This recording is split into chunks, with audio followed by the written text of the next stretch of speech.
Savarkundla marketing યાર્ડમાં મોટા ભાગના ખેડૂતો આજે કપાસ, મગફળી, સોયાબીન લઈને પહોંચ્યા હતા અને સારા ભાવ મેળવ્યા હતા. આજે સાવરકુંડલા માર્કેટિંગ યાર્ડમાં સિંગ ઝીણીનો ભાવ 840 રૂપિયાથી 1217 રૂપિયા સુધી નોંધાયો હતો. સિંગ મોટીનો ભાવ 854 રૂપિયાથી 1292 રૂપિયા સુધી નોંધાયો હતો. આજે સાવરકુંડલા માર્કેટિંગ યાર્ડમાં 980 મણ સિંગની આવક નોંધાઈ હતી. સાથે જ તલ સફેદનો ભાવ 2600 રૂપિયાથી 3000 રૂપિયા નોંધાયો હતો, જ્યારે તલ કાળાનો ભાવ 2500 રૂપિયાથી 2900 રૂપિયા સુધી નોંધાયો હતો. આજે તલની કુલ 35 મણની આવક નોંધાઈ હતી. તો જીરુનો ભાવ 4500 રૂપિયાથી 6100 રૂપિયા સુધી નોંધાયો હતો. આજે માર્કેટિંગ યાર્ડમાં 280 મણની આવક નોંધાઈ હતી.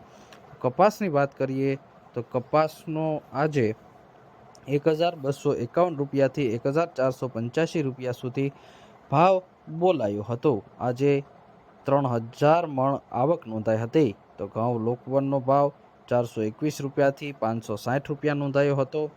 ઘઉં ટુકડાનો ભાવ 451 રૂપિયાથી 604 રૂપિયા સુધી નોંધાયો હતો. આજે 630 મણની આવક નોંધાઈ હતી. જુવારનો ભાવ 600 રૂપિયાથી 803 રૂપિયા નોંધાયો હતો. 135 મણની આવક નોંધાઈ હતી. મગનો ભાવ 1500 રૂપિયાથી 1500 રૂપિયા સુધી નોંધાયો હતો. 2 મણની આવક નોંધાઈ હતી. ચણાનો ભાવ 1050 રૂપિયાથી 1211 રૂપિયા સુધી નોંધાયો હતો.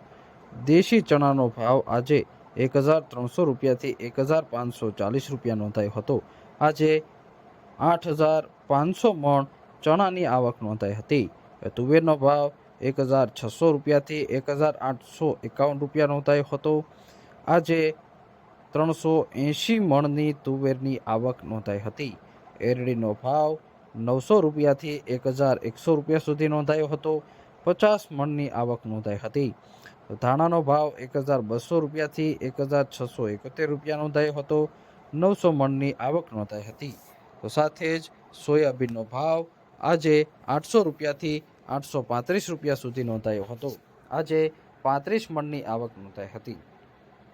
મોટી સંખ્યામાં ખેડૂતો માર્કેટિંગ યાર્ડ ખાતે પહોંચ્યા હતા, સારા ભાવ મેળવ્યા હતા. આજે સૌથી વધુ સાવરકુંડલા માર્કેટિંગ યાર્ડમાં ચણાની આવક નોંધાઈ હતી. 8500 મણ ચણાની આવક નોંધાઈ હતી.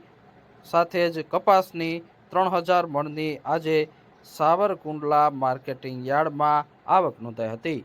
મોટી સંખ્યામાં ખેડૂતો આજે માર્કેટિંગ યાર્ડ ખાતે પહોંચ્યા હતા.